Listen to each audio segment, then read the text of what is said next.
Welcome back to Night Visitors.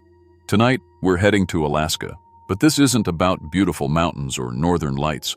Something else lives in the frozen wilderness, something that locals refuse to talk about.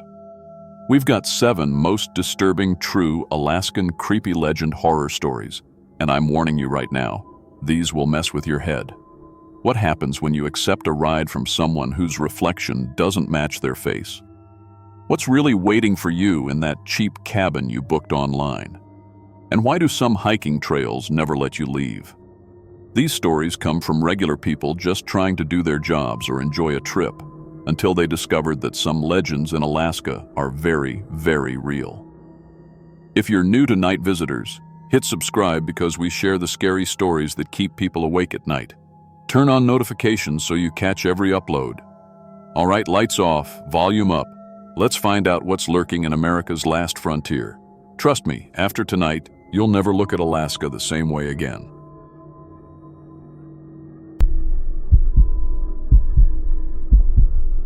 My name is Marcus Chen, and I've been driving for Uber in Anchorage, Alaska for 3 years.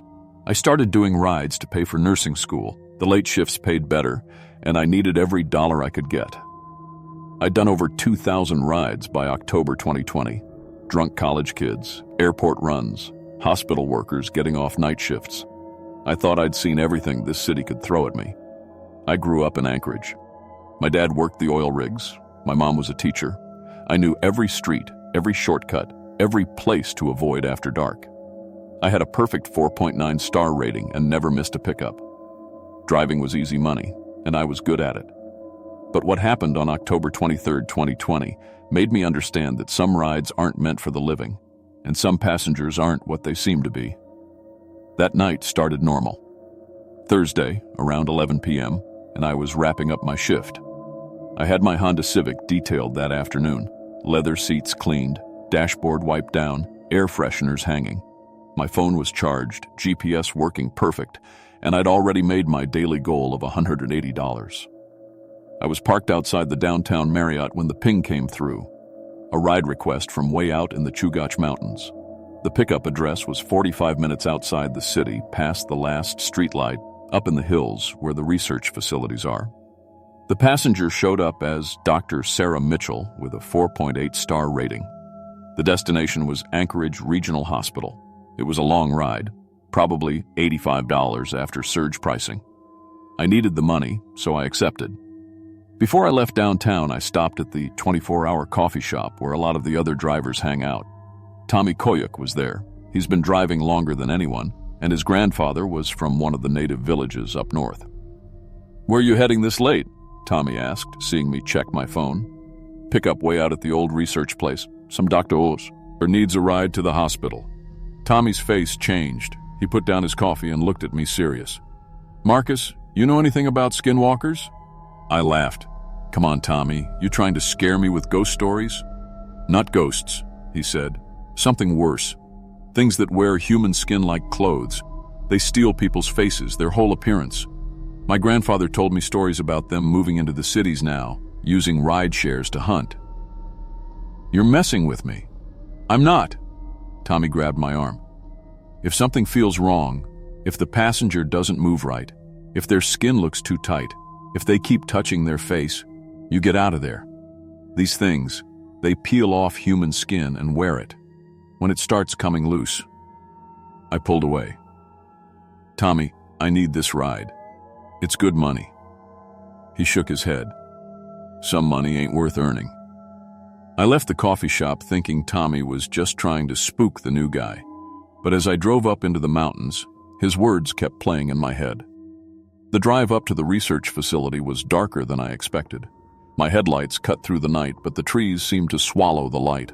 No other cars on the road. No houses with lights on. Just wilderness, and my engine humming. I passed mile marker 20 and saw the abandoned research facility ahead. It looked like it had been empty for years. Broken windows, weeds growing through the parking lot, chain-link fence with holes cut in it. But there was someone standing by the road. A woman in a white lab coat. She looked normal from a distance, about 30, brown hair pulled back, holding what looked like a briefcase. When I pulled up, She walked to my car with careful steps, like she was concentrating on moving her legs right. "Dr. Mitchell?" I asked through the window. "Yes, that's me." Her voice sounded normal, but she kept touching her face while she talked. Not scratching or rubbing. More like checking to make sure everything was still in place. She got in the back seat, and I noticed her skin looked really tight across her cheekbones, like someone had stretched plastic wrap over her face. But in the dark, I figured I was just tired. "Hospital, right?" I said, starting to drive. "Yes, emergency department." She was quiet for a few minutes, then asked, "Can we make a stop? There's a diner about 15 miles down. I need to adjust something." That struck me as weird, but passengers asked for stops all the time. "Sure, no problem." I kept glancing in my rearview mirror. Dr. Mitchell sat perfectly still, hands folded in her lap, staring straight ahead. She didn't look at her phone, didn't move around, didn't do any of the normal things passengers do. She just sat there like a mannequin, and her skin kept looking tighter. We pulled into the Mile 10 diner, one of those 24-hour places that serves truckers and oil workers.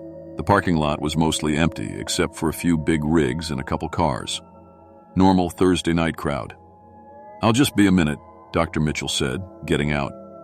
She walked toward the diner entrance, but her movements were all wrong, like someone learning to use their legs for the first time. I sat in the car, checking my phone, calculating the fare. This was going to be my best ride of the night. Maybe I could call it quits after this and get some sleep. That's when I heard the screaming. It was coming from inside the diner. Not normal screaming, the kind that comes from real pain, real terror. The sound went right through me, made my teeth hurt. I looked around the parking lot. Nobody else seemed to notice. The truckers were just walking to their cabs like nothing was happening. The screaming stopped suddenly. Complete silence. 5 minutes later, Dr. Mitchell came back out. But something was different. Her face looked shifted, like someone had taken a photo and moved all the features a few millimeters in different directions. Her nose was slightly to the left. Her mouth sat lower. Her eyes didn't line up exactly right. "Sorry about the wait," she said, getting back in. Her voice sounded the same, but when I looked in the rearview mirror, I nearly drove off the road. Her reflection didn't match what I was seeing directly. In the mirror, I saw something gaunt and skeletal with empty black eye sockets where her eyes should be. But when I turned around to look at her directly, she looked like Dr. Mitchell again. Just slightly wrong. "You okay?" she asked. "Yeah, just tired." I started driving, but I kept checking the mirror. Every time I looked, the reflection showed that horrible skull face staring back at me. Mile 8. I noticed she was picking at something on her arm. When I looked closer, it looked like she was peeling tape or plastic off her skin. Little white fragments were falling onto my back seat. "Everything all right back there?" "Just some irritation," she said. "Occupational hazard." Mile 6. The smell hit me, like meat left out in the sun too long. I rolled down my windows a crack, thinking maybe it was something on the road. But the smell was coming from inside my car. Mile 5. That's when I saw it clearly in my rearview mirror. The edge of her face was peeling away from something dark underneath, like a mask coming loose. The reflection in the mirror showed more of the skull thing and less of the human face. I wanted to stop the car. Every instinct I had was screaming at me to pull over and get out. But I kept thinking about the money, about nursing school, about my perfect rating. So I kept driving. "Dr. Mitchell," I said, trying to keep my voice steady. "What kind of doctor are you?" "I work with skin," she said. "Artificial biological interfaces. We study how to wear different appearances." My hands started shaking on the steering wheel. Tommy's words came flooding back. Things that wear human skin like clothes. Mile 3. I watched in the mirror as more of her face peeled away. The smell got stronger. She wasn't picking at her arm anymore. She was pulling off strips of what looked like human skin and dropping them on my floor. "The research facility where I picked you up," I said. "What kind of work did you do there?" "We perfected the process," she said. Learning to take appearances from the living, to wear them properly, though sometimes the material doesn't fit quite right. Mile 2. I could see bone through the gaps in her face now. Not in person, she still looked mostly like Dr. Mitchell when I glanced back directly. But the mirror showed the truth. Something wearing a human face like a loose-fitting mask. "I need you to get out of my car," I said. "Oh, I can't do that," she replied calmly. "I need to get to the hospital. There are so many suitable appearances there. Fresh ones. Yours would work well too, actually." That's when I understood. This thing had killed Dr. Mitchell and was wearing her skin, and it wanted to do the same to me. Mile 1. I saw the hospital lights ahead. Instead of relief, I felt pure terror. This thing wasn't going to let me just drop it off.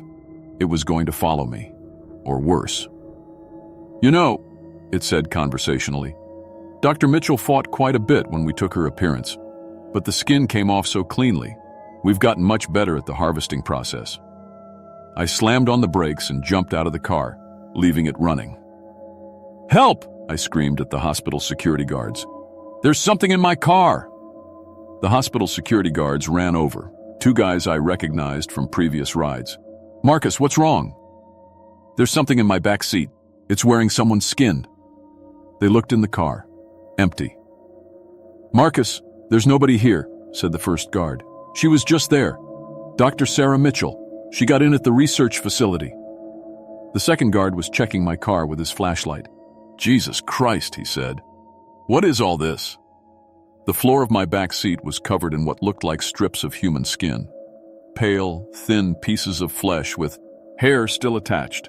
The smell was overwhelming now that the car doors were open. "Call the police," the first guard said, "and get this guy to the ER." I was shaking so hard I could barely stand. It was wearing her face. It peeled off pieces of skin during the ride. In my mirror, I could see what it really was. "Marcus, you're bleeding," the guard said. I looked down. 3 long scratches down my arm, like claw marks. I didn't remember getting hurt, but they were deep and still bleeding. The police showed up 20 minutes later. They took pictures of my car, bagged the skin fragments, asked me 100 questions. I told them everything: the pickup location, the passenger, what I saw in the mirror. "We'll check out this research facility," the detective said. "But Marcus, your Uber app shows you drove alone tonight. No passenger record for any Dr. Mitchell." "That's impossible." I accepted the ride request. "I drove her from the mountains to here." He showed me my phone. The ride history showed I'd driven from downtown to the hospital with no pickup, no passenger, no fare. But the skin fragments were real. The scratches on my arm were real. The smell in my car was real. They found Dr. Sarah Mitchell's body 3 days later at the abandoned research facility. She'd been dead for weeks. Her skin had been removed with surgical precision, like someone was harvesting a uniform. The facility had been researching artificial skin technology, ways to create biological interfaces that could change someone's appearance. The project was shut down after several researchers went missing, but apparently something had continued the work. DNA testing confirmed the skin in my car belonged to Dr. Mitchell, but the police couldn't explain how it got there or who I'd been talking to during the ride.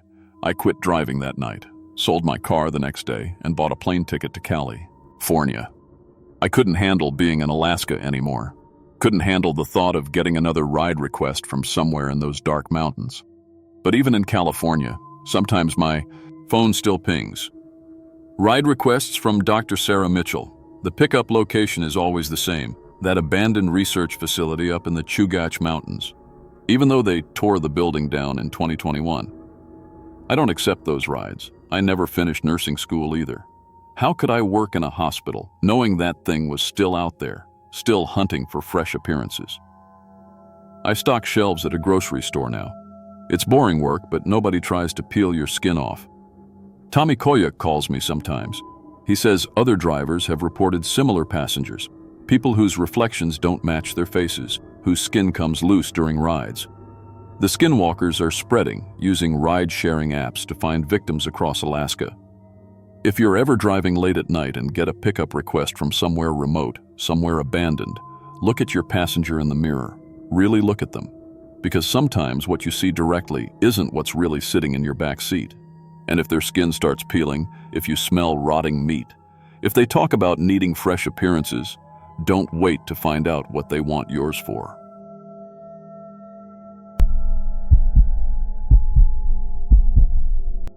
My name is Sarah Mitchell, and I'm a 23-year-old college student studying folklore at State University.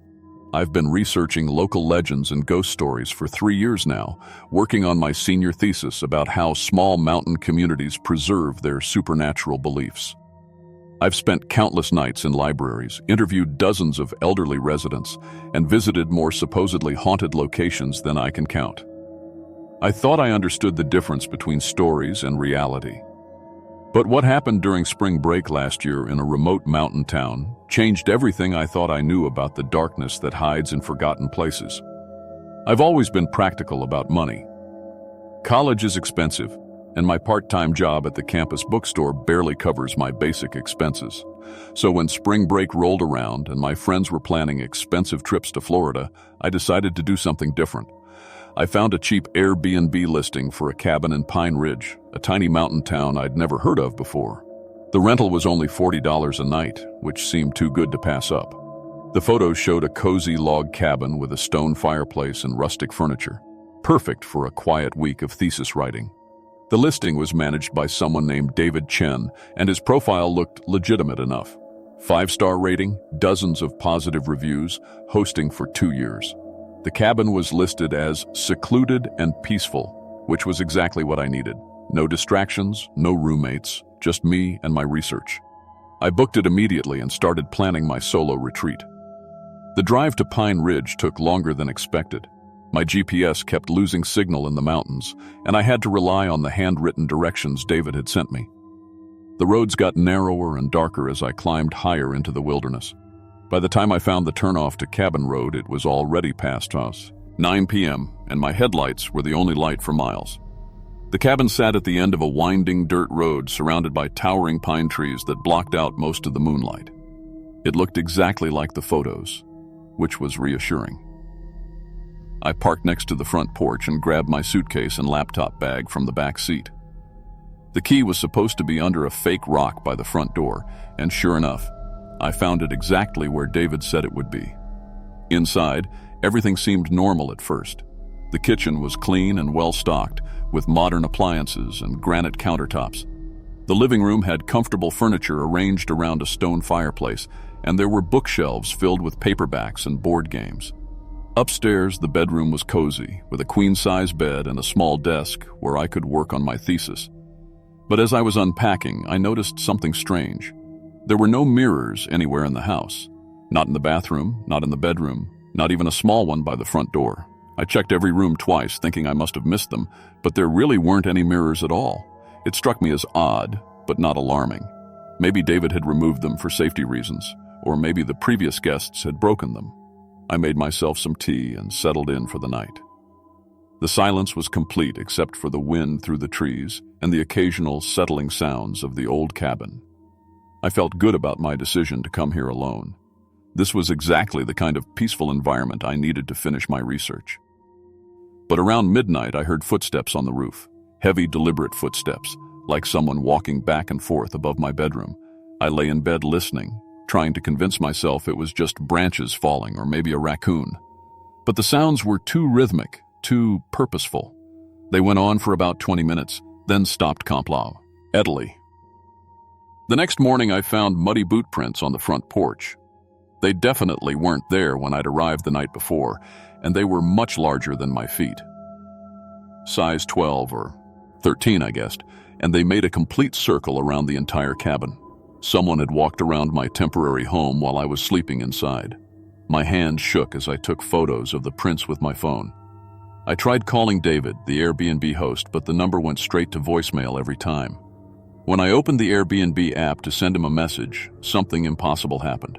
The listing had completely disappeared. I searched for Pine Ridge cabins, browsed through David Chen's profile, even checked my booking history. Nothing. It was like the reservation had never existed. Panic started setting in when I checked my phone's records. There was no confirmation email, no booking receipt, no record of the $40 charge to my debit card. According to my phone, I had never booked this place at all. But I was standing right there, holding the key, looking at photos I'd taken inside the cabin. I decided to leave immediately. Something was very wrong, and I didn't want to spend another night alone in the middle of nowhere. But when I tried to start my car, the engine turned over once and died.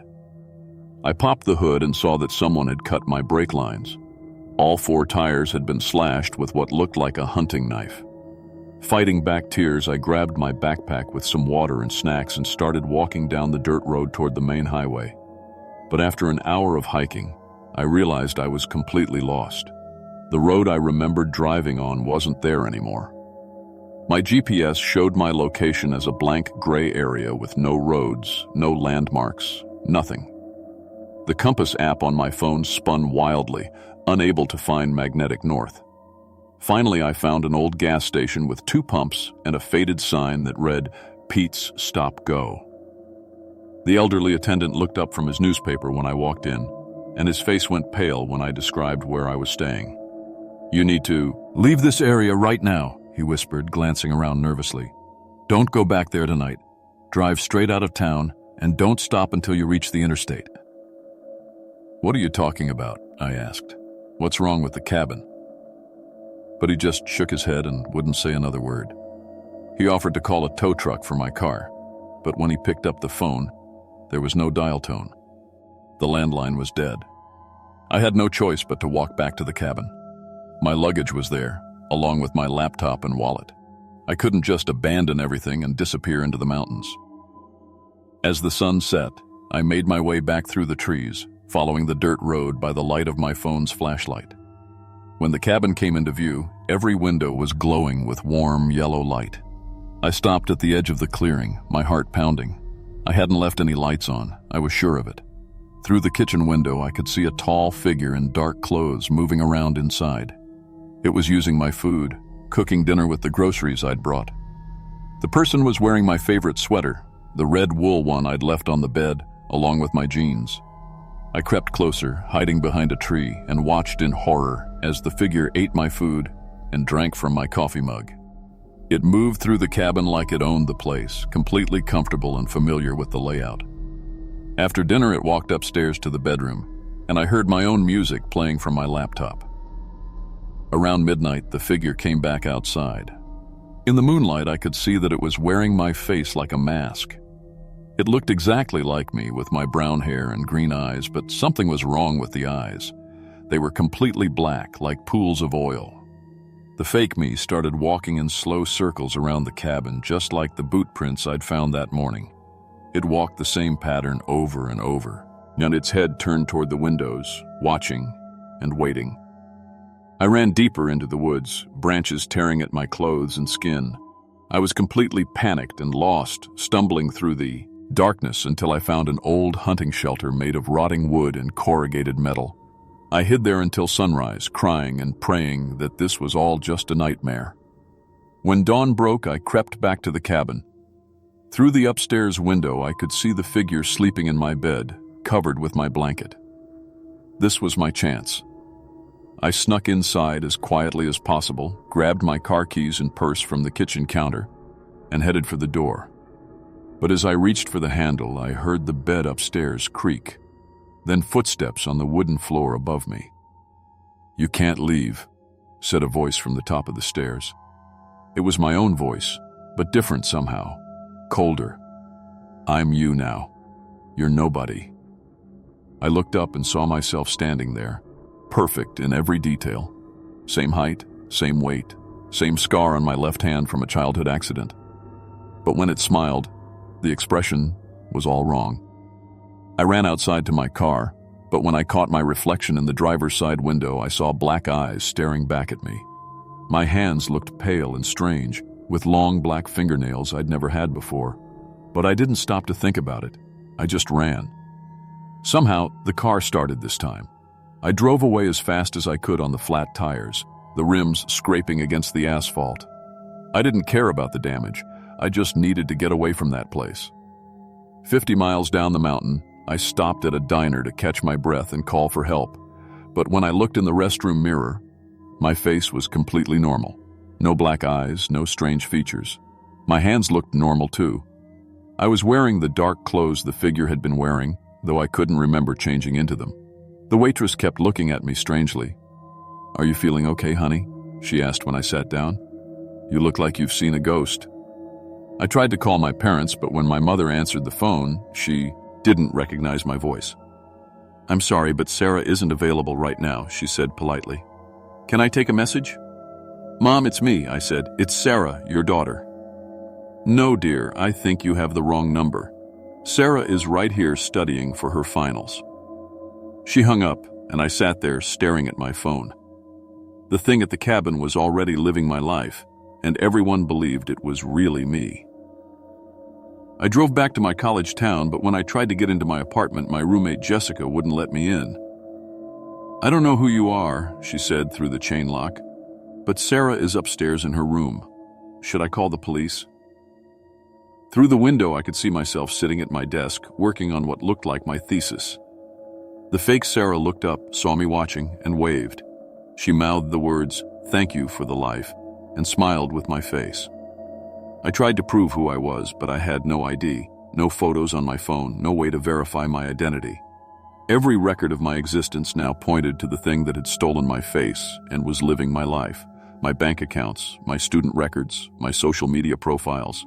Everything belonged to her now. That was 8 months ago. I've been homeless ever since, invisible and forgotten by everyone who ever knew me. I sleep in my car when I can afford gas, or in shelters when they have space. Sometimes I drive past my old apartment and see the fake Sarah living perfectly as me. She's doing well in school, has a boyfriend now, seems happy. I spend my days trying to warn other young women about booking remote Airbnbs alone. But nobody ever believes my story. They think I'm just another crazy homeless woman with delusions. Maybe I am. Maybe none of this really happened, and I just had some kind of breakdown. But late at night, when I catch my reflection in store windows, sometimes I see those black eyes staring back at me. And I remember the truth about what's really living my life. If you're ever tempted to book a suspiciously cheap rental in a place you've never heard of, please be careful. Check the reviews. Twice. Make sure the listing actually exists. And whatever you do, don't go alone. Because somewhere out there, something is always looking for a new face to wear. And once it finds you, you'll discover that there are worse things than losing your life. You can lose yourself completely.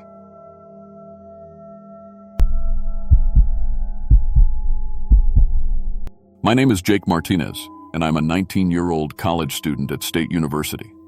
I've been living on my own for 2 years now, working part-time at the campus bookstore while studying computer science. Money's always tight when you're paying your own way through school. Ramen noodles and energy drinks were basically my food groups back then. I thought I knew how to spot danger online. I mean, I grew up with the internet. I knew about catfishing, scams, all that stuff. But what happened last October during my sophomore year taught me that some predators are way smarter than anything they warn you about in those online safety videos. And sometimes the most dangerous people are the ones who seem the most normal. It was a Tuesday when I got the call. My mom was crying so hard I could barely understand her. My grandmother, my abuela, who practically raised me, had passed away suddenly. The funeral was in 3 days, back home in Phoenix. That's a 12-hour drive from my college in Colorado. I checked my bank account. $43. A plane ticket would cost at least $400, maybe more on such short notice. My mom was dealing with funeral arrangements and couldn't help with money. My part-time job at the bookstore paid minimum wage, and I'd already used up my savings on textbooks. That's when my roommate Tyler suggested the carpooling app. "Dude, people use rideshare all the time," he said, showing me the app on his phone. "You split gas costs with someone who's already driving that way. Way cheaper than flying, and honestly, probably faster than Greyhound." The app looked legit. Clean interface, user ratings, photo verification. I'd heard other students talk about using it for spring break trips. I created an account and started searching for rides to Phoenix, leaving Wednesday. Most of the listings were sketchy. College kids with beat-up cars or older, guys with no passenger ratings. But then I found Linda Morrison. Her profile photo showed a friendly woman, maybe 45, with short brown hair and a warm smile. 5-star rating from 12 previous passengers. All the reviews said stuff like great conversation and very safe driver, and Linda is like everyone's favorite mom. Her listing was perfect, leaving Wednesday at 2 p.m., arriving in Phoenix by midnight. She drove a 2018 Honda Odyssey, one of those family minivans, super safe. She was asking for $60 to split gas, which left me with enough money for food on the way. I messaged her, explaining about my grandmother's funeral. She responded within 10 minutes. "Oh, honey, I'm so sorry for your loss. Of course I can give you a ride. I'm actually driving down to visit my own son. He's about your age and goes to ASU. We can meet at the Shell station on College Avenue at 2 p.m. Look for the blue minivan. God bless." Everything felt right about it. Linda seemed like the kind of mom who baked cookies for her kids' friends and volunteered at church.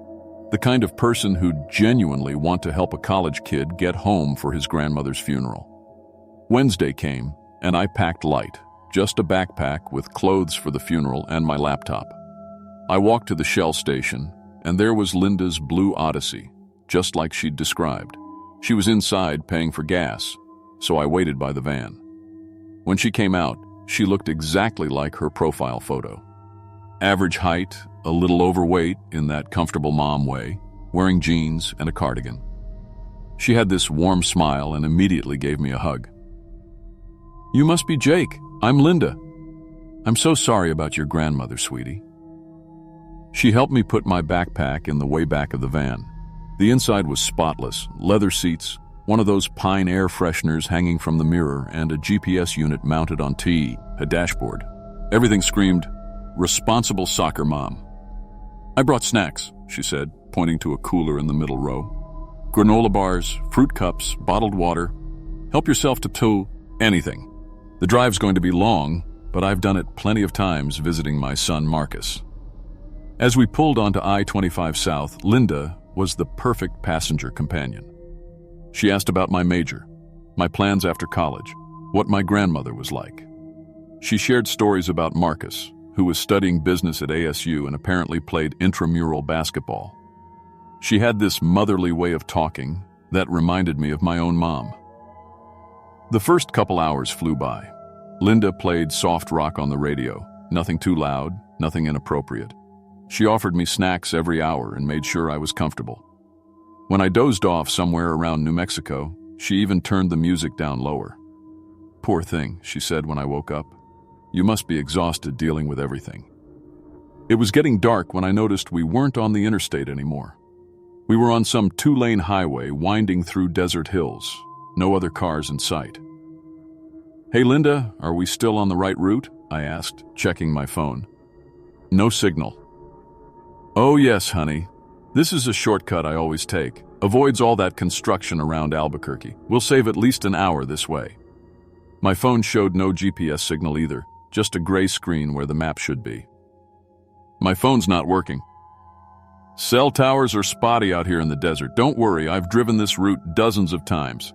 We'll hit the main highway again in about 30 minutes. Something felt off, but I told myself I was just being paranoid because of grief and stress. Linda had great reviews. She was a middle-aged mom. What was I worried about? But as we kept driving, the road got narrower and more isolated. No gas stations, no houses, just empty desert and hills. The sun had completely set, and our headlights were the only light for miles. "So tell me more about Marcus," I said, trying to make conversation. Linda's whole demeanor changed as her voice got quieter, more distant. "Marcus is special, very special. He's about your height, actually. Same hair color, too." That was weird. She'd been talking about Marcus like he was alive and in college, but now she was talking about him like, I don't know, like he was somewhere else. "Does he come home for holidays?" I asked. "Oh yes. Marcus is always with me. All my boys are." All her boys. That was definitely strange phrasing. But before I could ask what she meant, Linda pulled into a rundown gas station that looked like it hadn't been updated since the 1980s. Flickering fluorescent lights, cracked concrete, weeds growing through the pavement. "Need to top off the tank," Linda said. "Won't be another station for a while." The attendant was an older Hispanic man who came out to pump the gas. While Linda went inside to pay, he walked over to my window. He looked nervous, kept glancing back at the store. "Hey kid," he whispered urgently. "You okay? You here by choice?" "What?" "Yeah, I'm just getting a ride home." He pulled a piece of paper from his pocket and tried to hand it to me through the cracked window. "Listen to me carefully." "Jake, honey, ready to go?" Linda's voice came from right behind him. The attendant jumped and quickly shoved the paper back in his pocket. "Just checking if he needed anything," he told Linda, but his voice was shaky. "That's sweet of you. Come on, Jake, back in the van." As we pulled away, I saw the attendant in the rearview mirror, standing under those flickering lights, watching us leave. He looked sad, like he was sorry for me. "Nice man," Linda said, but her voice sounded different now, deeper, less motherly. "People out here try to be helpful, but sometimes they just cause problems." We drove deeper into the desert. No lights anywhere except our headlights cutting through the darkness. My phone still had no signal, thus.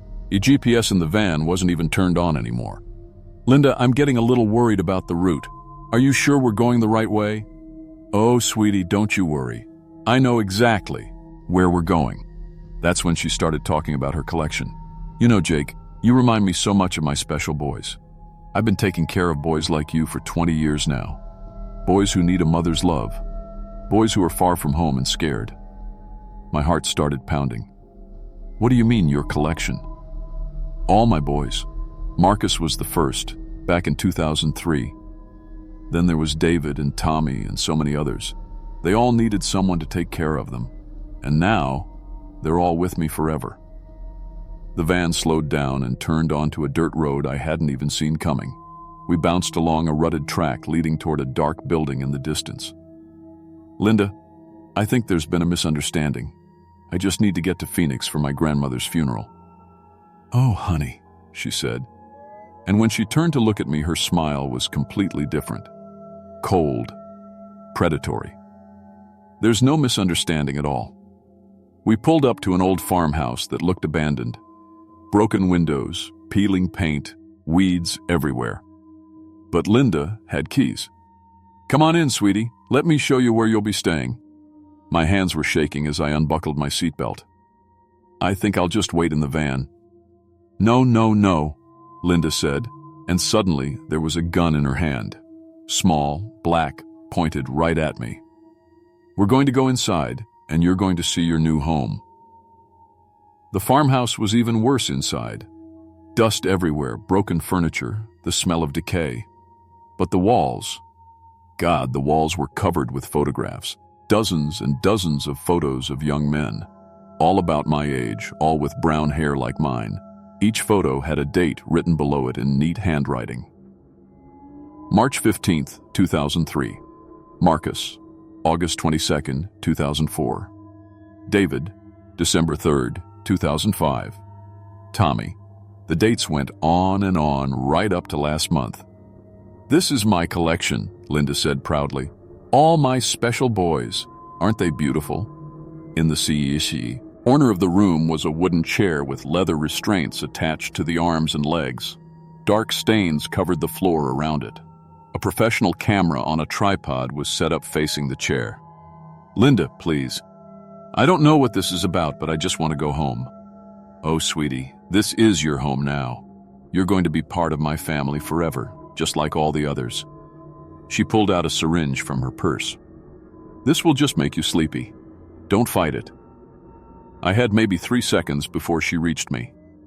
I grabbed a broken piece of wooden chair leg from the floor and swung it as hard as I could.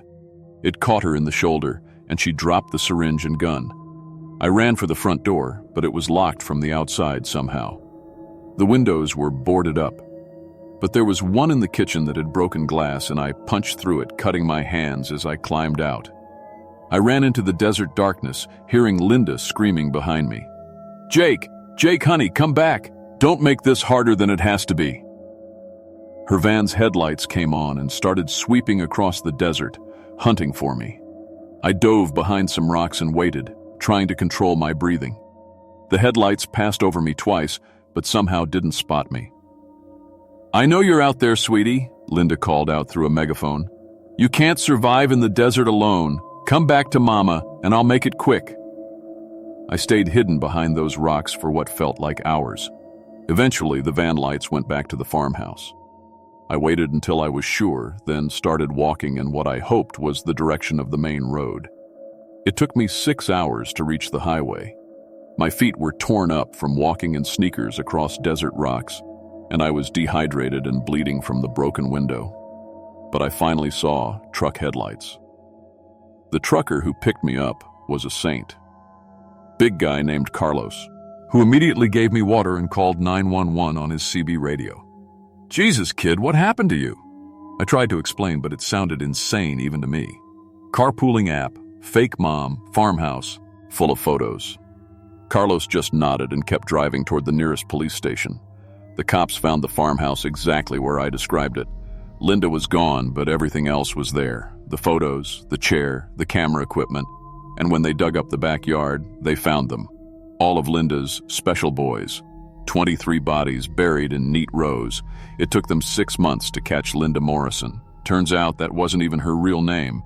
Her real name was Linda Kowalski, and she'd been doing this for 24 years. The carpooling app was just her latest hunting method. The trial was a nightmare.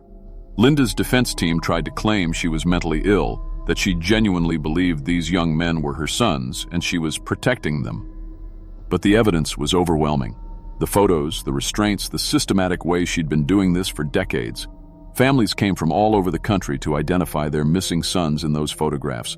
Parents who'd been wondering for years what happened to their boys. It was the hardest thing I've ever had to watch.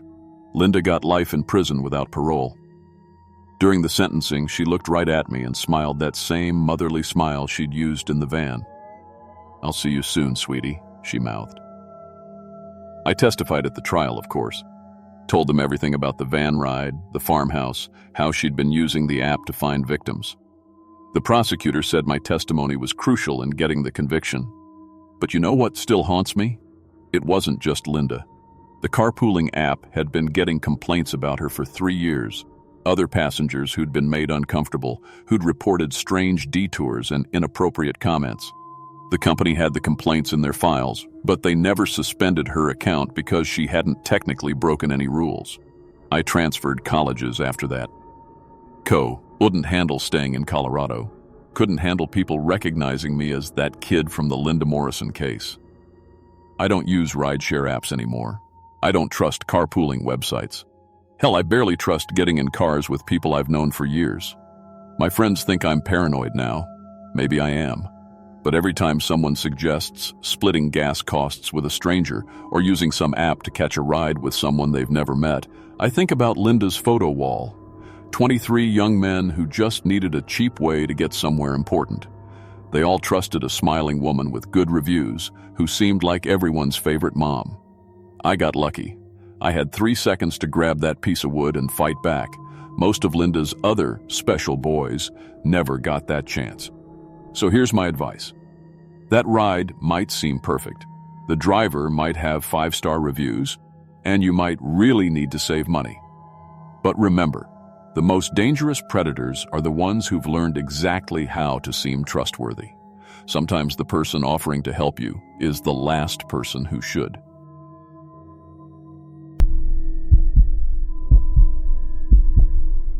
My name is Ashley Martinez, and I've been hiking solo for 8 years. I started when I was 13, just weekend trips with my dad around our local state parks. By college, I was doing 20-mile backpacking trips alone. I knew trail safety, carried proper gear, and never took stupid risks. I'd hiked through thunderstorms, got lost twice, and even had a close call with a black bear. But I always made it out fine. That's why what happened at Pine Ridge State Park still doesn't make sense to me. And why I'll never set foot on another trail as long as I live. It was a Tuesday in October when I decided I needed to get away from campus. My boyfriend Jake had just broken up with me the night before, right there in the dining hall where everyone could see. Said he needed space to figure things out, which everyone knows means he found someone else. I was embarrassed, hurt, and needed to clear my head somewhere quiet. Pine Ridge was about an hour from school. I'd been there once before with friends, but never alone. The park had this 8-mile loop trail called the Sunset Ridge Trail that was supposed to take about 5 hours. Perfect for a day hike. I packed my usual gear, 2 liters of water, protein bars, first aid kit, headlamp, and my phone with GPS apps downloaded offline. I also brought my dad's old trail map from 2018, the kind printed on waterproof paper. The ranger station was just a small wooden building at the park entrance. The guy working there looked about 60, with gray hair and that weathered face you get from working outdoors your whole life. When I told him my plans, he frowned. "You hiking alone?" he asked. "Yeah, I do it all the time. I'm experienced."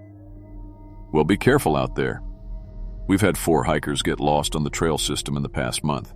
Had to send search and rescue after 2 of them." I showed him my GPS setup and the printed map. "We've got backup navigation and plenty of water.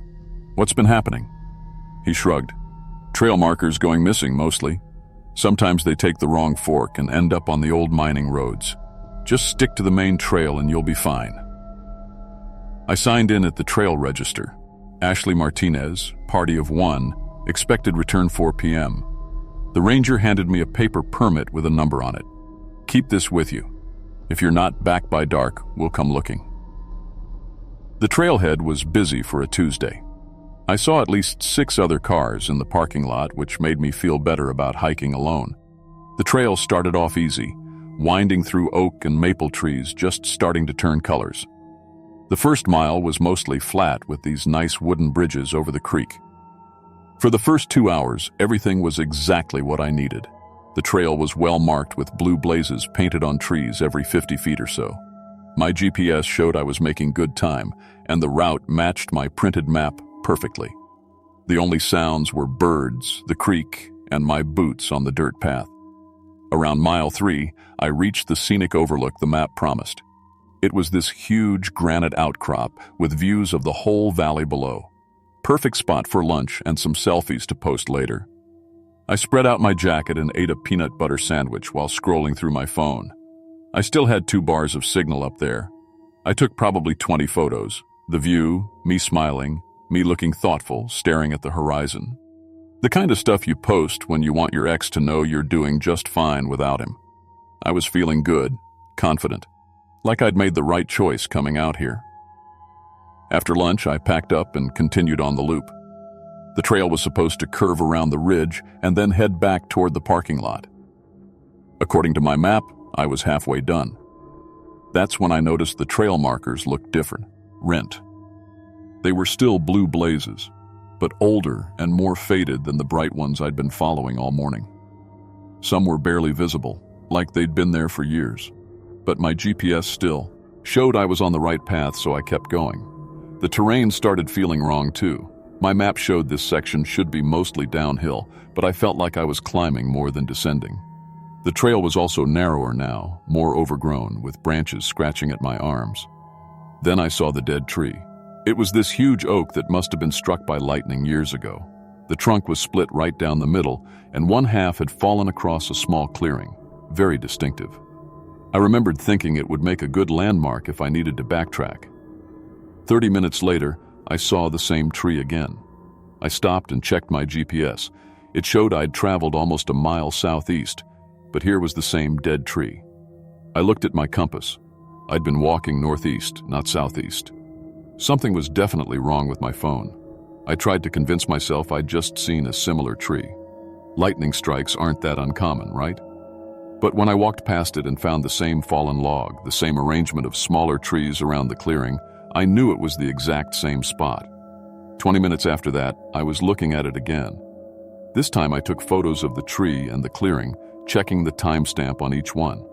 My phone said it was 1:47 p.m., but that couldn't be right. I'd left the overlook at 12:30, and I'd been walking for over an hour. My watch showed 2:15 p.m. I pulled out my printed map and tried to figure out where I'd gone wrong. The trail shouldn't loop back on itself anywhere. It was supposed to be a simple circuit, out along the ridge, around the far end, then back through the valley. That's when I heard voices. At first I was relieved.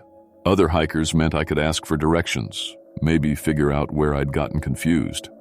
I called out, "Hello? Can you help me?" The voices stopped. I waited, then called again. "I'm lost. Can anyone hear me?"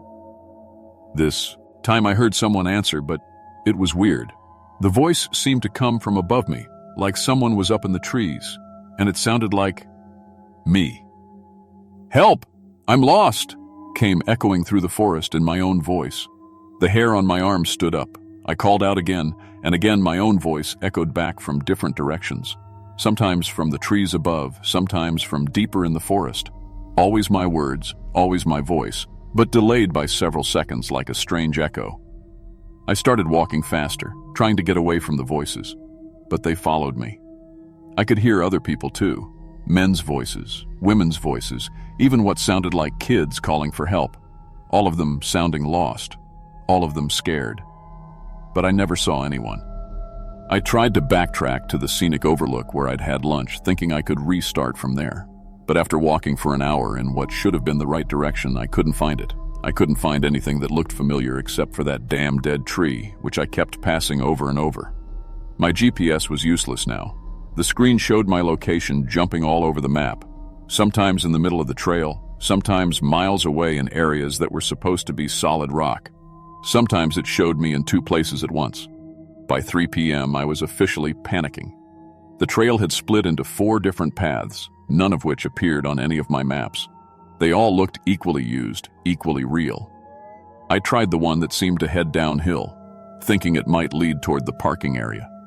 After walking for an hour, I realized I was going uphill, even though the path looked completely flat. I stopped and put my water bottle on the ground. It rolled uphill. That's when I noticed the sun was getting low in the sky, casting long shadows through the trees. But my phone said it was only 2:30 p.m. and my watch had stopped working entire. Eli. I was trying to figure out which path to take when I smelled smoke. Following the smell, I found a campsite in a small clearing just off the trail. There was a fire ring with coals, still glowing, a tent set up, and gear scattered around. A sleeping bag was laid out like someone had just gotten up from a nap. "Hello?" I called. "Anyone here?" No answer. I looked around the campsite, hoping to find the owners. There was a backpack, a pair of hiking boots, some food hanging from a tree to keep it away from bears. Normal camping stuff. The hiking boots were the same brand as mine. Same size, too. Women's 8.5. Same color, same wear patterns on the soles. For a second, I thought someone had stolen my boots, but I looked down and mine were still on my feet. Inside the tent, I found a journal. The first entry was dated 3 weeks ago. Day 1, Ashley here. Starting the Sunset Ridge Loop Trail today. Beautiful weather, perfect for hiking. Can't wait to see the scenic overlook everyone talks about. My name. My exact plans. I flipped through more entries. Day 2. Something's wrong with the trail markers. They look older now, more faded. My GPS is acting up too. Day 5. I keep passing the same dead tree. I think I'm walking in circles, but that's impossible. Day 8. I can hear my own voice calling for help in the distance. I think I found my body. That was the last entry. I dropped the journal and ran. But after just 5 minutes of running, I found another campsite. This one belonged to someone named Mike, according to his driver's license I found in a wallet on the picnic table. His journal told the same story. Got lost on the loop trail, kept passing the same landmarks, GPS stopped working, heard voices in the forest. His last entry, I can hear myself calling for help. I think I found my body. I found 7 more campsites over the next hour. 7 different people, 7 different journals, all telling the exact same story, all ending the same way. The voices in the forest were getting louder now. I could pick out individual voices, Mike, Ashley, the other Ashley, someone named Sarah, someone named David, all of them calling for help, all of them sounding terrified.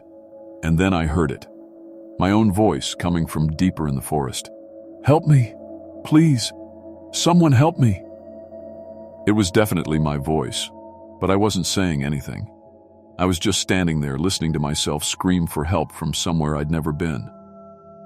I followed my own voice through the trees, pushing through branches and undergrowth. It got louder and clearer as I got closer. Finally, I pushed through a thick patch of bushes and found myself back at the scenic overlook where I'd eaten lunch. But there was someone else there, someone who looked exactly like me. She was sitting in the exact same spot where I'd sat earlier, eating the exact same sandwich I'd eaten, wearing the exact same clothes I was wearing. When she saw me, she smiled and waved. "Beautiful day for a hike," she called out, just like she was greeting a stranger. I tried to walk toward her, but it was like the space between us was stretching. Every step I took forward somehow put me farther away from her. She kept eating her lunch and taking selfies, completely normal, like she couldn't see me anymore. All around the overlook, I could see other people now. Dozens of hikers, all going through their normal hiking routines. I recognized some faces from the driver's licenses I'd found in the campsites. They all looked happy, relaxed, like they were having a great day in the woods. None of them seemed to notice each other. Or me. That's when I understood. The trail wasn't just trapping people, it was copying them. These were duplicates living out the same day over and over, while the real people wandered lost in the forest forever. I was going to become one of them. When darkness fell, it happened all at once, like someone had flipped a switch. 1 second it was afternoon, the next, it was pitch black. The temperature dropped so fast I could see my breath. The happy hikers at the overlook vanished. Now I could hear the real voices, all the lost people stumbling around in the dark, calling for help that would never come. I could see their flashlights moving between the trees like fireflies. I called out to them, but none of them answered. It was like we were all in separate worlds that sometimes overlapped. I spent the night huddled against a tree, listening to people walk past me in the darkness. Sometimes I could almost see them, but they were like ghosts. There, but not there. When morning came, I woke up back at the scenic overlook. My lunch was laid out in front of me, exactly like it had been the day before. My phone showed the same photos I'd taken, the same timestamps. I was becoming one of the copies. I could feel it happening. This urge to sit down and eat my sandwich, to take the same selfies, to follow the same routine as the Ashley I'd seen the day before. Part of me wanted to give in. It would be easier, peaceful, but I fought it. Instead of eating lunch, I threw my sandwich as far as I could into the forest. I threw my water bottle too, and my energy bars. Then I ran after them. For the first time since I'd gotten lost, the trail seemed to fight back. Branches that hadn't been there before grabbed at my clothes. Roots rose up to trip me. The path itself seemed to shift and move, trying to lead me back to the overlook. But I kept following my scattered food, picking up pieces of my sandwich and energy bar wrappers. They formed a trail leading away from the overlook, away from the loop that had trapped me. At the end of the food trail, I found something I'd never seen before.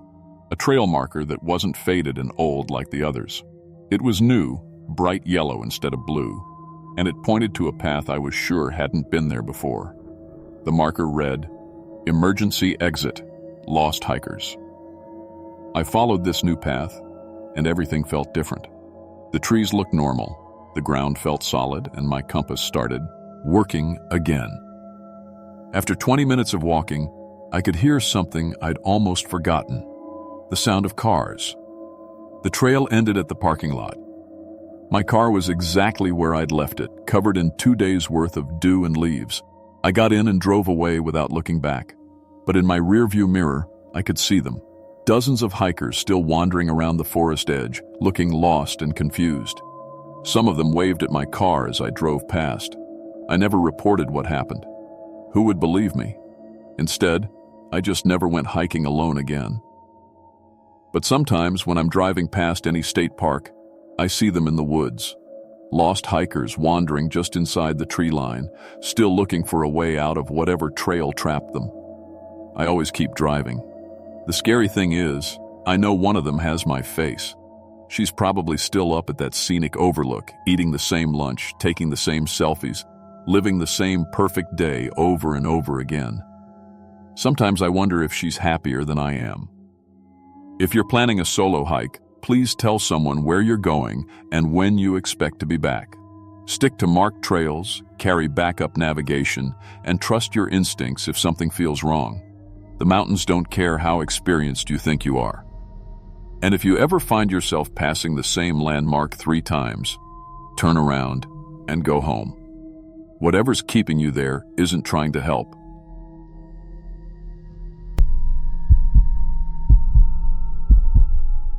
My name is Emma Chen, and I've been working security jobs for 3 years now. Started when I was 17, doing mall security on weekends to help my mom with bills. Now I'm 20 and in college, still picking up security gigs to pay for school. I've worked everything from apartment buildings to construction sites, even did a few concerts downtown. Most security work is boring. You walk around, check doors, fill out reports. The worst thing that usually happens is finding a broken window or scaring off some teenagers. But what happened during those 2 weeks at the Meridian office complex changed everything I thought I knew about working alone at night. Some buildings hold on to things that should have been gone a long time ago.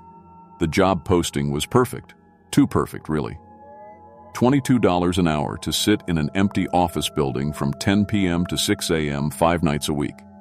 All I had to do was walk through each floor every 2 hours and make sure everything was secure.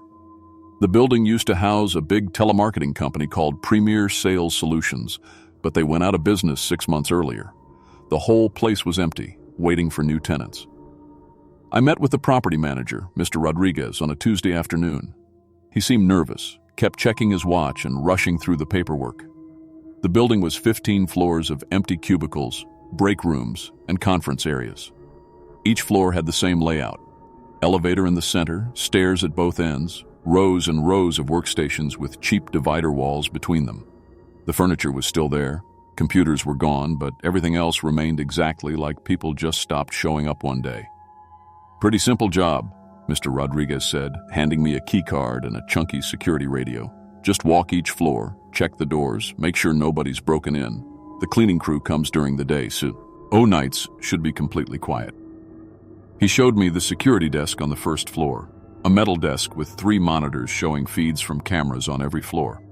The cameras only covered the elevators and stairwells, though. The actual office areas were dark on the screens. "Why did the last guard quit?" I asked. Mr. Rodriguez paused. "Said it was too quiet. Some people don't like working alone." I started that Thursday night, brought my backpack full of textbooks, thinking I could study between walks. The first 3 nights were exactly what I expected. Boring, but easy money. The building was completely silent except for the hum of the air conditioning and the occasional elevator ding when the system ran its automatic tests. I'd do my first walk at midnight, second at 2 a.m., third at 4 a.m., then wait for the day shift property manager to arrive at 7. Walking through 15 floors of empty cubicles was weird but not scary. Just row after row of abandoned workstations, office chairs pushed under desks, whiteboards with faded marker stains. The break rooms still had motivational posters on the walls. Teamwork, with a picture of people rowing a boat. Success, with a mountain climber reaching a peak. I'd shine my flashlight across each floor, check the emergency exits, test a few door handles, then head back down. On my 4th night, everything changed. I was studying for my psychology exam around 1:30 a.m. when I heard it, a phone ringing somewhere above me. Not a cell phone, but an old-fashioned desk phone with that sharp, mechanical ring. It rang maybe 6 times, then stopped. I checked the security monitors. Nothing moving on any floor.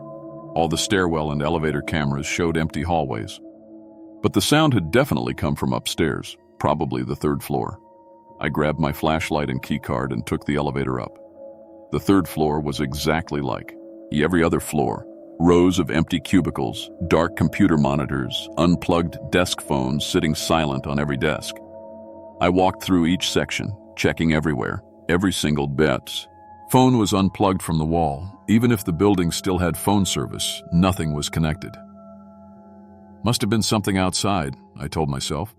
Maybe a car alarm or emergency vehicle. Sound travels weird in empty buildings. But the next night it happened again. This time I heard multiple phones ringing at once, some from the 3rd floor, others from up higher, maybe the 7th or 8th floors. Different rings, different tones, like various brands of office phones all going off together. The sound lasted about 2 minutes, then stopped completely. I radioed Mr. Rodriguez the next morning. "Old buildings make all kinds of noises," he said. "Pipes settling, electrical systems cycling. Nothing to worry about." On night 7, I heard voices. It was just past midnight, and I was getting ready for my first walk when I heard it, the sound of people talking upstairs.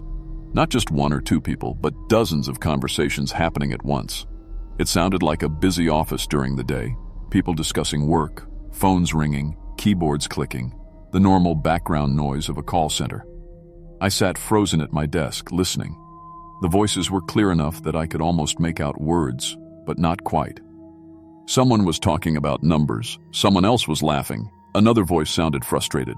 It was coming from multiple floors at once, like the entire building was suddenly full of people working normal day shifts. I grabbed my phone and started recording, then took the elevator to the 3rd floor. The moment the doors opened, everything went silent.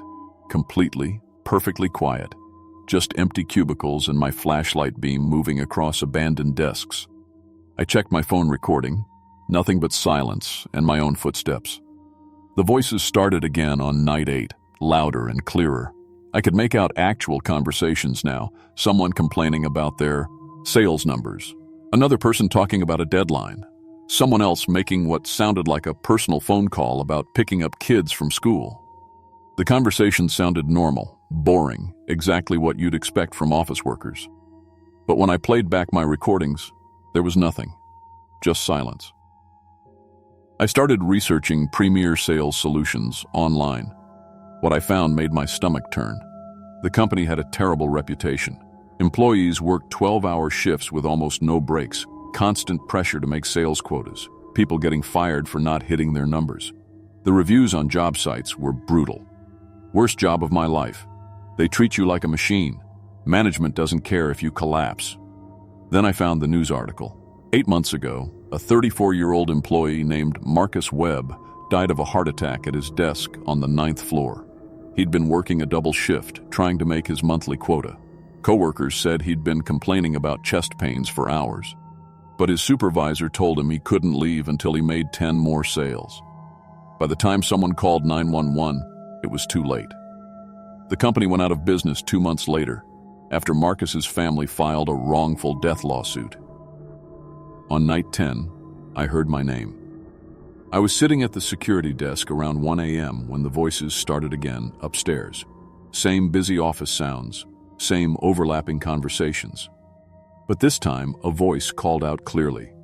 "Emma? Emma, can you come help us?" The voice sounded tired, desperate. Other voices joined in.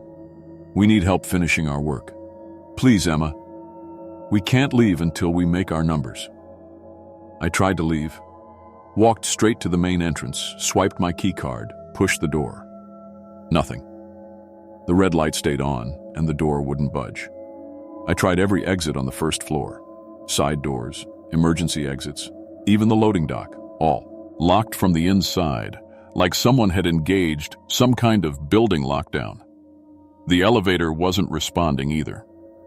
I pressed the call button over and over, but nothing happened. The stairwell doors were locked too, and I didn't have keys for those. I was trapped. The voices upstairs got louder, phones ringing constantly, people crying, someone screaming about quotas and deadlines. The sound seemed to come from inside my head now, like it was being transmitted directly to my brain. I crawled under the security desk and covered my ears, but it didn't help. Through the desk's gap, I could see the security monitors. The elevator cameras showed empty hallways, but something was wrong with the feeds from the office floors. They were too dark, like the cameras had stopped working. Then I looked up at the windows facing the 3rd floor.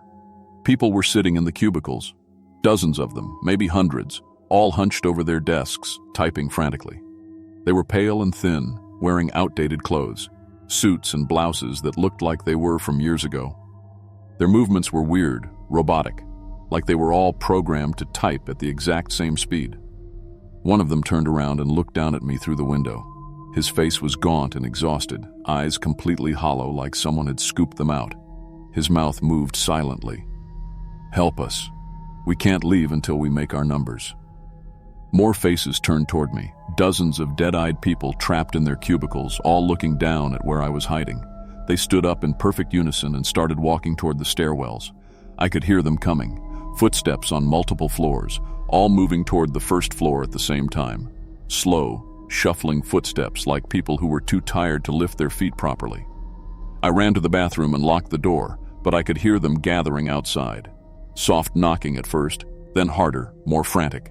The sound of dozens of hands hitting the door. "Join us, Emma," they whispered through the door. "The shift never ends. The work never stops. Washwo, you understand what it's like to work for money. You understand the pressure." They were right. I did understand. I was working nights to pay for college, just like they had probably worked overtime to pay their bills. But I wasn't going to die for a paycheck like they did. The bathroom had a small window that led to the fire escape. I broke it with my flashlight, cutting my hands on the glass, and climbed out onto the metal platform. Looking back through the office windows, I could see the entire building was full of workers now.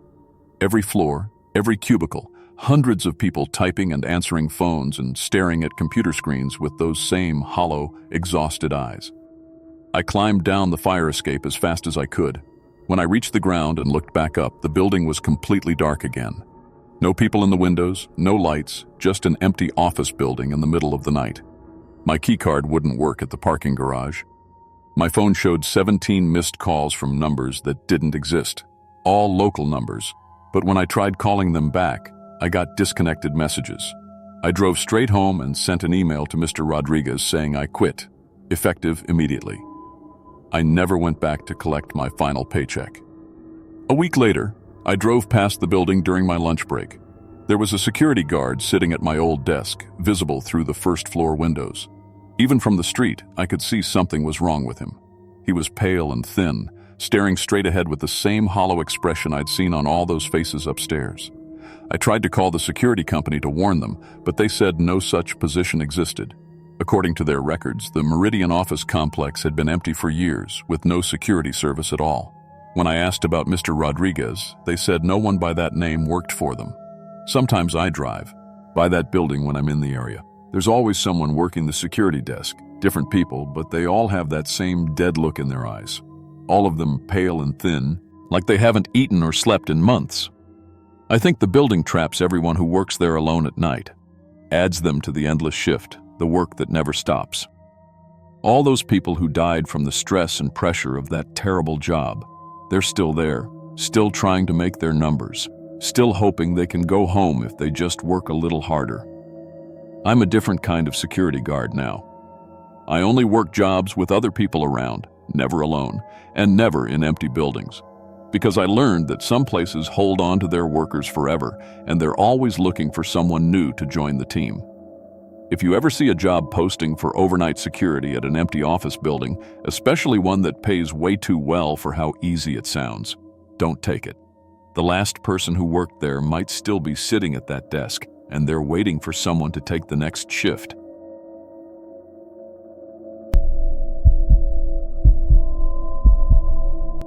My name is Marcus Chen, and I'm a 22-year-old college student studying computer science at the University of Louisville. I've always been good with technology, phones, computers, apps, you name it. My friends call me when their Wi-Fi stops working or when they can't figure out why their phone is acting weird. I guess you could say I'm the tech guy in my group. I never knew much about my dad's side of the family. He died in a car crash when I was 7, and Mom never really talked about his relatives. She'd get this sad, distant look whenever I asked, so I eventually stopped asking. All I knew was that they lived somewhere in the mountains of Kentucky, hours away from our home in Louisville. So when I got a Facebook message from someone claiming to be my great-aunt Helen inviting me to a family reunion, I was curious but also nervous. The message was weird, like it was written by someone who barely knew how to use social media. No emojis, weird spacing, and she kept calling me blood of our blood. But she knew things about my dad that only family would know, like his middle name and the scar on his chin from when he fell off his bike as a kid. Mom got really quiet when I showed her the message. She stared at it for a long time, then just said, "Maybe it's time." She wouldn't explain what that meant, but she helped me pack for the weekend trip. The drive to the reunion took me deep into the Kentucky mountains, way past where my GPS worked properly. My phone kept losing signal, which was weird because I had full bars when I left Louisville. The roads got smaller and smaller until I was driving on gravel paths that didn't even show up on Google Maps. I almost turned around 3 times. The whole thing felt wrong somehow. But I kept thinking about my dad, about the family I never knew. Maybe this was my chance to learn about where I came from. The farmhouse sat in a clearing, surrounded by thick woods. It was old, like really old, with a wraparound porch and windows that looked like dark eyes watching me drive up. There were maybe 15 cars parked in the yard, all different ages and models, but none of them looked newer than 10 years old. That struck me as odd, but I figured maybe mountain folk just drove older cars. Before I even got out of my Honda Civic, people started coming out of the house, and I mean a lot of people. They moved together almost like they'd been waiting by the windows for me to arrive. The first thing that hit me was how similar they all looked to each other, and to me. "Marcus!" An older woman with gray hair came rushing over. She had to be Great Aunt Helen. "Oh, honey, you look just like your daddy did at your age. Just exactly like him." The way she said it made my skin crawl a little. Not because she was being mean, but because she seemed almost excited about it. Like she was looking at something she'd been waiting to see for a long time. More relatives surrounded my car. Cousins, uncles, aunts, grandparents, people I'd never met but who all seemed to know me. They kept touching me, patting my shoulders, grabbing my hands, running their fingers through my hair. "Same eyes," one old man kept saying. "Same jawline. Same build." I'm not usually uncomfortable with physical contact, but this felt different. It felt like they were examining me. The introductions were overwhelming.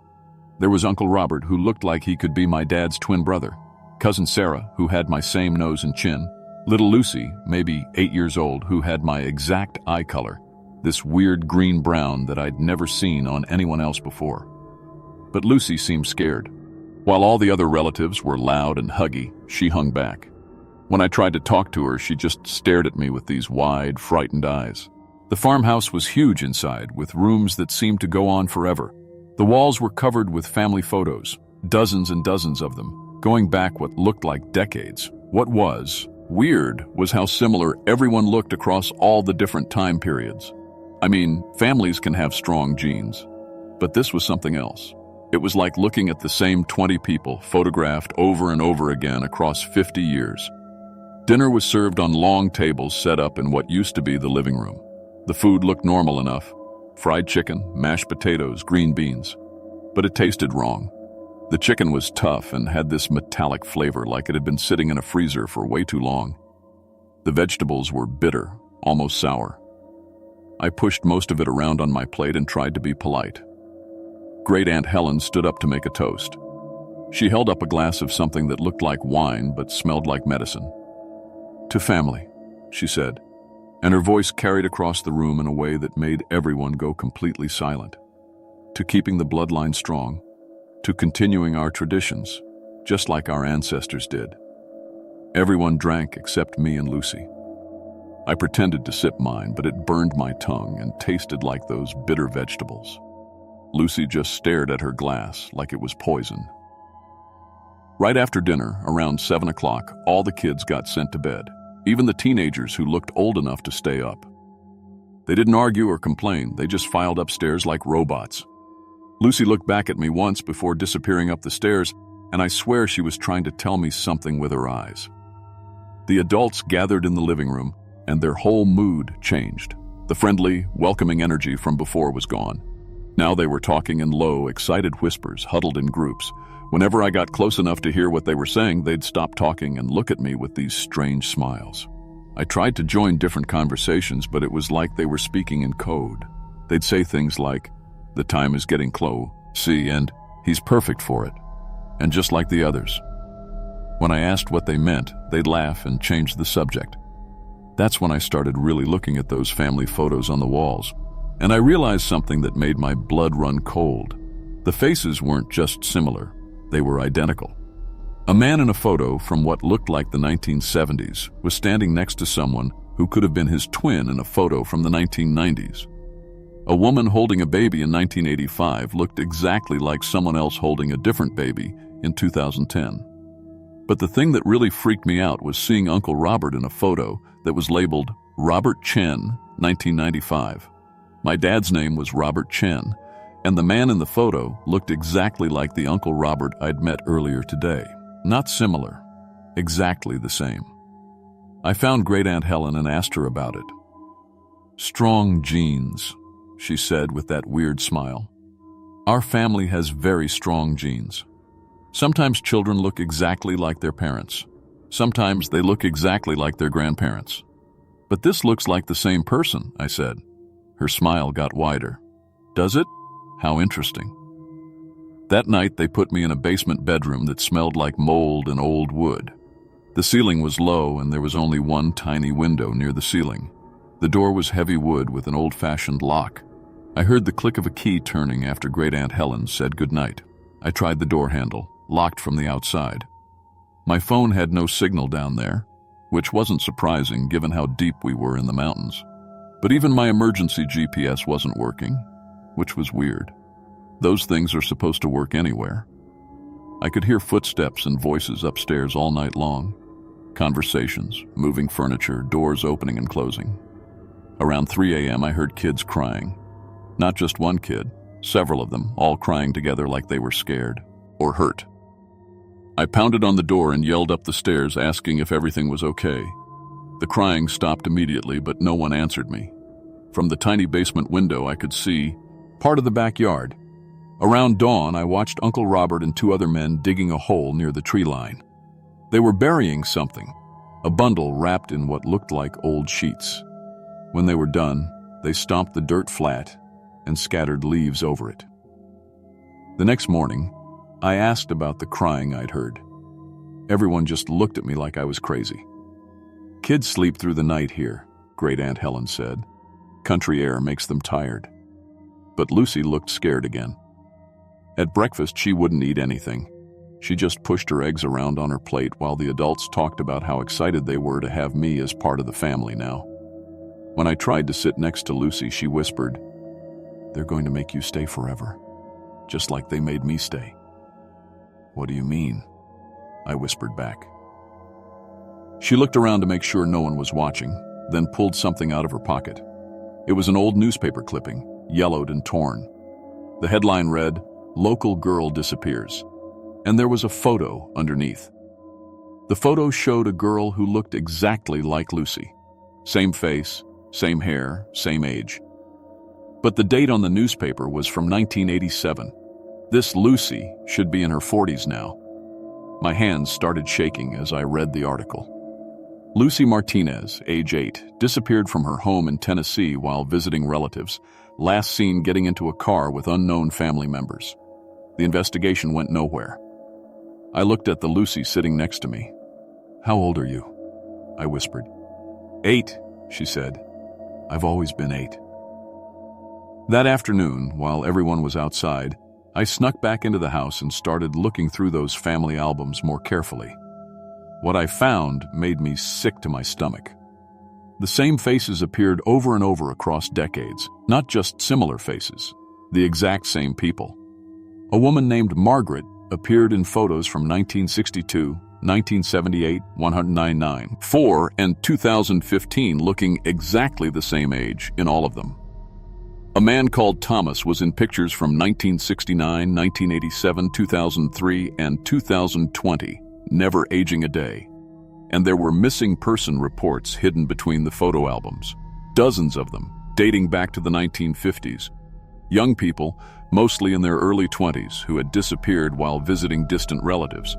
All of them looked like variations of the same family, my family. I found my own father's missing person report from 1995. Robert Chen, age 22, last seen driving to a family reunion in rural Kentucky. The photo showed my dad at the same age I am now.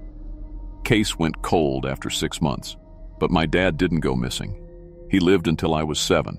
He married my mom, had me, worked at the Louisville Ford plant. Except, I tried to remember specific details about him, and they were fuzzy. Mom never talked about their early relationship. There were no photos of their wedding, no stories about how they met. At lunch, I confronted Great Aunt Helen about the missing person reports. She didn't even seem surprised that I'd found them. "They didn't go missing, honey," she said, still smiling that awful smile. "They became part of the family, just like you're going to." The other adults had surrounded the table without me noticing. They were all staring at me with the same expression, hungry and patient, like they'd been waiting for this moment for a long time. "We've been watching you since your daddy joined us," Uncle Robert said. And his voice was different now, flat and emotionless, like he was reading from a script. "Waiting for you to get to the right age." I stood up quickly, knocking over my chair. "I'm leaving." "No," Great Aunt Helen said. "You're not." I ran for the front door, but it was locked. The windows had thick wooden shutters that wouldn't budge. My car keys were gone from my pocket. I ran outside, but my car was gone. So were all the other cars that had been parked in the yard. It was like they'd never existed. The adults followed me outside, but they weren't rushing. They moved slowly, calmly, like they knew I had nowhere to go. When I ran toward the woods, other relatives stepped out from between the trees. They'd been waiting. No matter which direction I ran, there were more of them. They weren't chasing me. They were herding me, guiding me back toward the farmhouse like I was livestock. "The property is bigger than it looks," Uncle Robert called out. "Every path leads back here. Your daddy tried to run too." That's when I realized who Uncle Robert really was. The face, the voice. It was my dad. But everything else was different. His personality, his memories, his soul, gone, replaced by whatever these people were. I found Lucy hiding in an old barn. "They steal people," she whispered. "They keep the kids young somehow, and they put new souls in the grown-ups. The grown-ups forget who they used to be." "How long have you been here?" I asked. "Since 1987, but I remember everything. Sometimes I think they keep us kids around because we remember what it was like before, like we're their trophies." That night, the family gathered in the living room for what they called the welcoming ceremony. Candles were lit in patterns I didn't recognize, and they started chanting in a language that sounded old and wrong.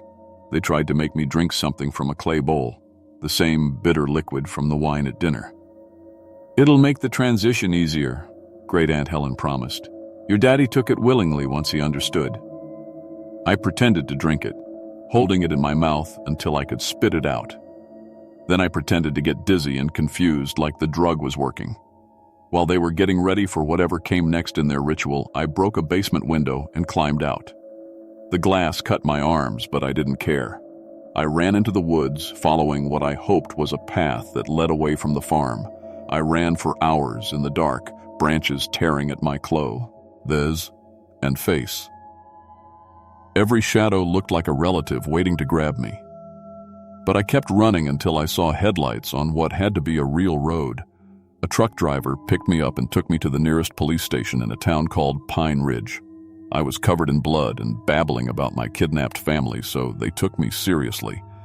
But when we went back to investigate, there was nothing there.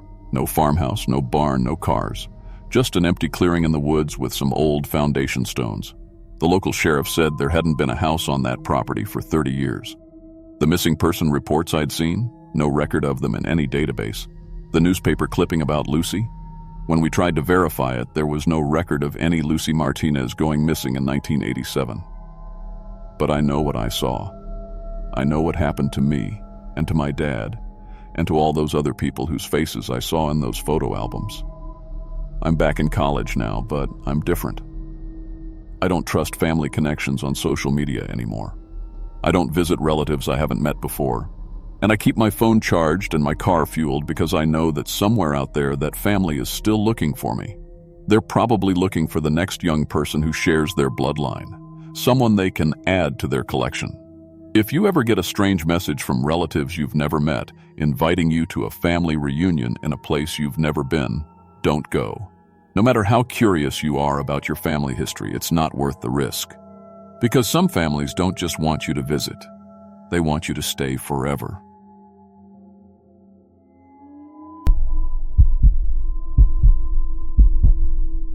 My name is Tommy Ramos, and I've been working gas stations for 8 years now. Started when I was 18, pumping gas at a Shell in Anchorage. Worked my way up to night manager at 3 different stations. I've dealt with drunk truckers, crazy customers, and even a robbery once. But nothing, and I mean nothing, prepared me for what happened during my shift at mile 237 on the Parks Highway. This was January 2019. The station sits right between Anchorage and Fairbanks, about 120 miles from either city. It's the only fuel stop for truckers making that run, especially in winter when the roads get dangerous. The owner, Frank Martinez, hired me because I had experience with overnight shifts and didn't mind being alone for 10 hours straight. The building is pretty simple. Glass windows across the front, 2 gas pumps outside, and a small office in the back with a bathroom. We've got 6 security cameras, 2 watching the pumps, 2 on the parking lot, 1 inside pointing at the register, and 1 covering the back door. The cameras record everything to a hard drive that Frank checks once a week. My shift ran from 10 p.m. to 8 a.m. Most nights were quiet. Maybe 5 or 6 customers, truckers needing fuel, or someone driving through Alaska who didn't want to risk running out of gas in the middle of nowhere. The heating bill was crazy expensive, so I kept the place at 65 degrees and wore a thick jacket. The first weird thing happened on my 4th night, January 15th, around 3 a.m. I was reading a magazine when I heard something outside. Not a car. Something else. I looked up and saw this huge shape crossing the highway under the streetlights. At first I thought it was a moose. We get them all the time up here. But this thing was walking on 2 legs. Not like a bear either. Bears kind of lumber when they walk upright. This thing moved like a person, but it was massive. Had to be 9 feet tall, maybe more. I went to the window to get a better look, but it was already gone into the trees on the other side of the road. The whole thing lasted maybe 10 seconds. Next morning, I checked the parking lot camera. Sure enough, at 3:17 a.m., you can see this huge, dark figure crossing from left to right. The image isn't great because of the distance, but you can tell it's covered in fur and walking like a human. I showed Frank the footage when he came in. He said it was probably just a bear and not to worry about it. But I grew up in Alaska. I know what bears look like. 2 days later, I'm talking to this trucker named Bill who stops by every week. He's hauling supplies to Fairbanks and always buys coffee and jerky. I mentioned the footage to him. Bill got real quiet. Then he asked if I'd ever heard of dogmen. Dogmen, I said. Wolfmen, half wolf, half human. They hunt in the Alaska Triangle, you know, that area between Anchorage, Fairbanks, and Juneau where all the weird stuff happens. People disappear, planes crash for no reason. I laughed. Come on, Bill. I'm serious, kid. These aren't werewolves from movies. They're real creatures. Part wolf, part human, fully predatory. My cousin saw one near Talkeetna 5 years ago. Thing followed his truck for 3 miles before giving up. Bill left, but his words stuck with me. When I got home that morning, I looked up Alaska Triangle dogmen online. Found some forums where hunters and truckers talked about sightings. All described the same thing. Huge bipedal creatures with wolf heads and human intelligence. Week 2 started normal. Monday night, nothing happened. Tuesday night, same thing. But Wednesday night, January 23rd, the cameras picked up something new. I was restocking the coolers around 2 a.m. when I heard footsteps in the parking lot. Heavy steps, but not from boots. I looked outside, but didn't see any cars. Thursday morning, I checked the footage. At 2:14 a.m., the parking lot camera shows a massive figure walking between the gas pumps. It's definitely the same creature from before, but now it's much closer. You can see it clearly, covered in dark fur, walking upright like a human, but with a long snout and pointed ears. The thing that really bothered me was how it moved its head. It kept sniffing the air and turning toward the building like it was hunting something. That weekend, Frank came to check the cameras like always. I showed him the new footage. Holy hell, he said. What is that thing? I think it's a dogman. Frank looked at me like I was crazy. A what? I explained what Bill had told me. Frank watched the footage 3 more times, then said we should call Fish and Wildlife. But when he called Monday morning, they said they'd never heard of anything like that and suggested it might be a sick bear. Week 3 is when things got really bad. I started finding damage around the station. Deep scratches on the gas pumps, like something with huge claws had been testing them. The metal trash cans had bite marks, actual puncture holes where teeth had gone through steel. I called Frank immediately. He drove out during daylight and saw the damage himself. The claw marks were too big for any normal animal. The bite marks on the trash cans were even worse. Whatever made them had jaws powerful enough to punch through metal like it was cardboard. Maybe we should close at night for a while, I suggested. Frank shook his head. Can't afford to. The truckers depend on us being open. Besides, it hasn't actually hurt anyone. That Thursday night, January 31st, I got my first really close look at the thing. I was doing paperwork in the back office around 2:47 a.m. when I heard scratching at the front windows. Not like fingernails, more like claws on glass. I grabbed the flashlight and crept toward the front of the store. The main lights were on, but I could see something moving outside. Then I saw its face pressed against the glass. It looked like a wolf, but bigger. Much bigger. The snout was longer than any dog I'd ever seen, and the teeth were huge, not just sharp but thick and strong like they were made for crushing bones. But the eyes were the worst part. They reflected the interior lights like an animal's eyes, but there was intelligence behind them. Human intelligence. It saw me looking and tilted its head like a curious dog. Then it moved along the windows, pressing its face against different sections of glass, testing them, learning the layout. I locked myself in the back office and called 911.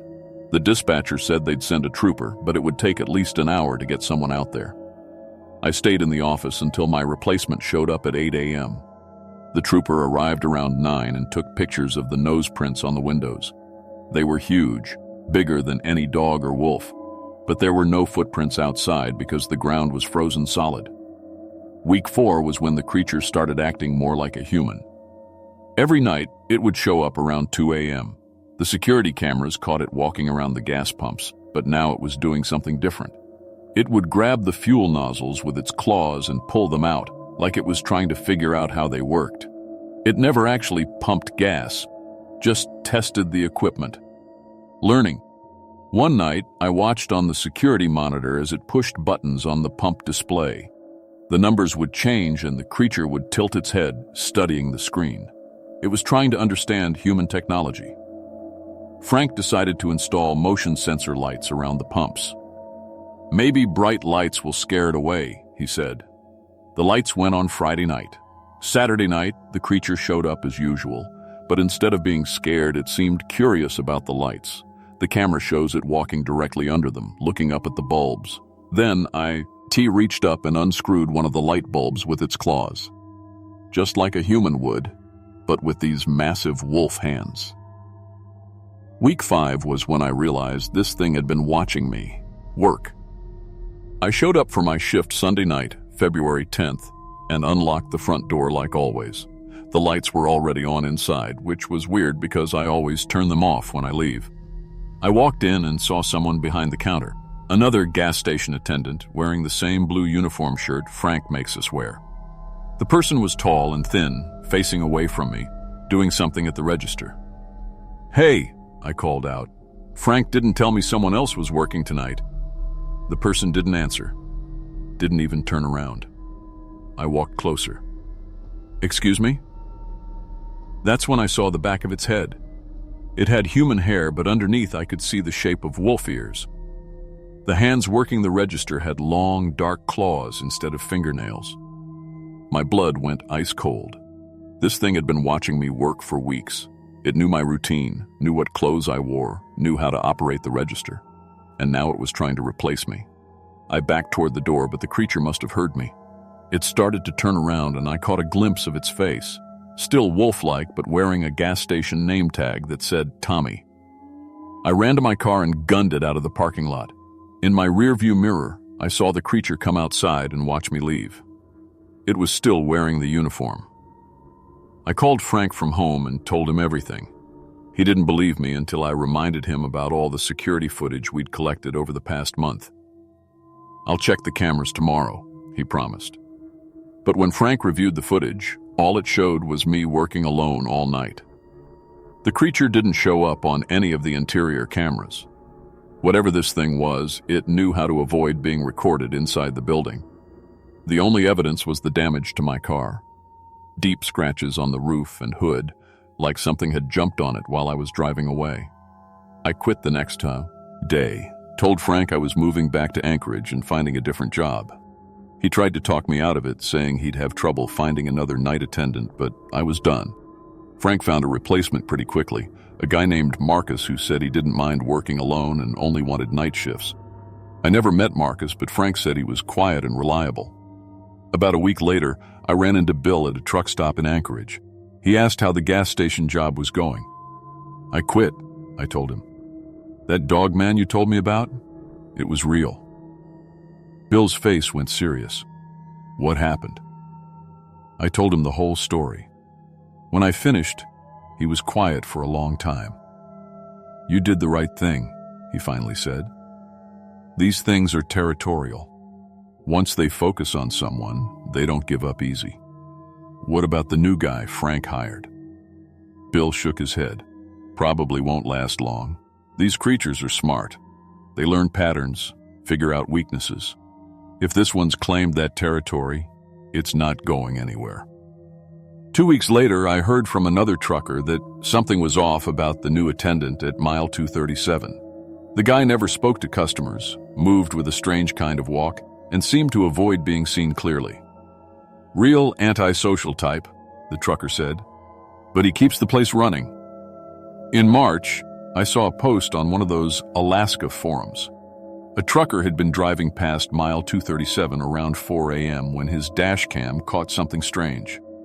The gas station attendant had come outside, looked around to make sure no one was watching, then dropped to all fours and ran into the forest. The post included the dash cam video. You can see a figure in a gas station uniform behind the building. It looks around, then suddenly changes, becoming more animal-like as it drops down and sprints into the trees on 4 legs. Frank called me in April, said the station was closing permanently. Apparently Marcus had disappeared without notice, and Frank couldn't find anyone else willing to work nights. The building was going up for sale. Strangest thing, Frank said.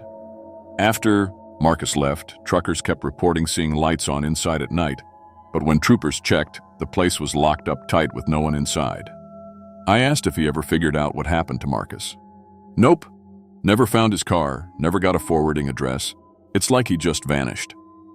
The mile 237 gas station has been empty for 6 months now. But according to people who drive that stretch of highway, you can still see lights moving around inside on certain nights. And sometimes, if you look carefully, you can see a tall figure in a blue uniform shirt standing behind the counter. I work at a 24-hour grocery store in Anchorage now. Day shifts only. Sometimes customers ask why I won't work nights, and I just tell them I like having evenings free. But the real reason is that I know what's out there in the wilderness. I know there are things that watch us, study us, and sometimes try to become us. And I know that once they focus on you, the only safe thing to do is run. If you ever find yourself driving the Parks Highway late at night and you need gas around mile 237, keep driving. Find another station, even if it means risking running empty, because that attendant behind the counter might not be human. And if you see him drop to all fours and run into the forest, don't stick around to see what happens next.